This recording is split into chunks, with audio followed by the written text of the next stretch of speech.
Opiniones, puntos de vista acerca de la realidad nacional. Recuerdos que deben conservarse. La independencia de Centroamérica es un acontecimiento del pasado. Su significado, para hoy, depende en muchos aspectos de lo que recordemos de ese momento.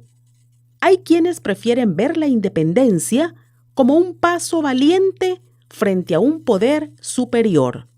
Por eso, deducen de sus recuerdos, a nuestros países les conviene armarse. El ejército vivirá mientras viva la república. Es probablemente la frase que más repiten quienes piensan en una independencia armada.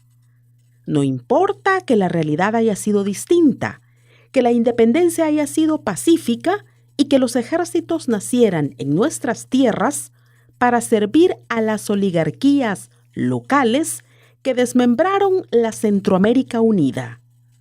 Recordar la Asamblea Constituyente de 1823 resulta más interesante para entender los propósitos de la independencia y para reflexionar lo que la misma nos entrega para una positiva reflexión actual. En esa asamblea se ratificó la independencia y se construyó el país que la gente noble deseaba. No recordar los ideales de aquel entonces y enturbiar la política con intereses particulares y egoístas nos ha llevado a una historia triste y a estar en la cola del desarrollo humano, al menos en los 4 países más norteños de Centroamérica. España, la potencia colonial de la que se independizó Centroamérica, abolió la esclavitud formalmente en 1837, pero siguió permitiéndola en sus territorios americanos, en Puerto Rico hasta 1873 y en Cuba hasta 1886.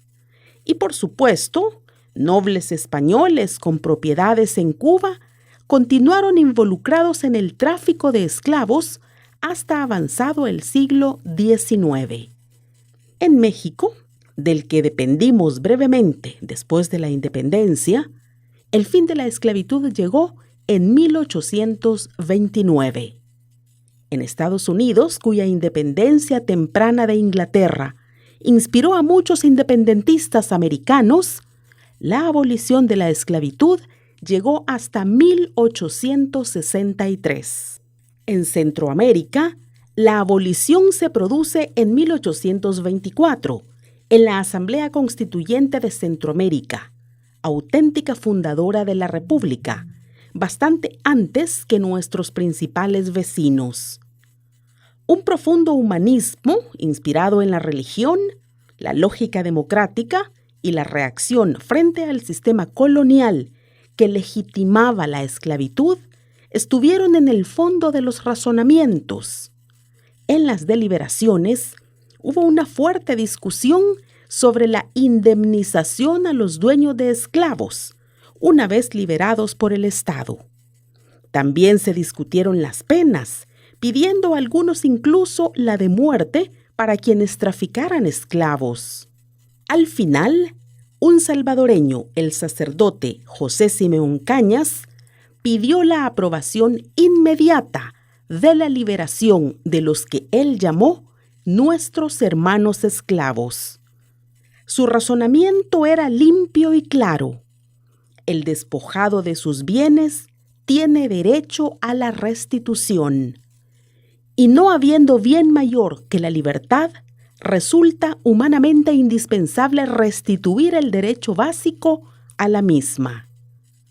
Habiendo además declarado libre a la nación, es necesario que todas sus partes queden libres.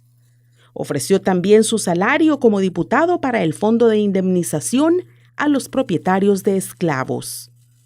Independencia es eso, libertad y fraternidad para todos, sin pensar que otros países, aunque sean más poderosos, hagan otras cosas o mantengan costumbres y normas que uno no considera coherente con la democracia y los valores republicanos.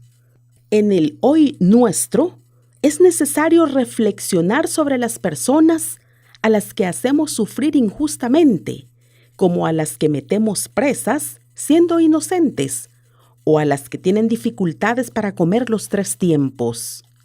Independencia es dar libertad y dignidad, trabajo digno y protección social a todos los que viven en el país. Así como la esclavitud era necesario abolirla en un país que se consideraba libre, así también hoy tenemos que enfrentar las necesidades de los más pobres y vulnerables de nuestro país, que en algunos aspectos conservan situaciones impuestas semejantes a las antiguas de los esclavos. Celebrar es recordar el pasado, no manipularlo al capricho del poder. Recordar lo bueno es indispensable para que nuestro país sea cada vez más centroamericano, más democrático y más justo. Por José María Tojeira, sacerdote jesuita. Hasta aquí la opinión de hoy.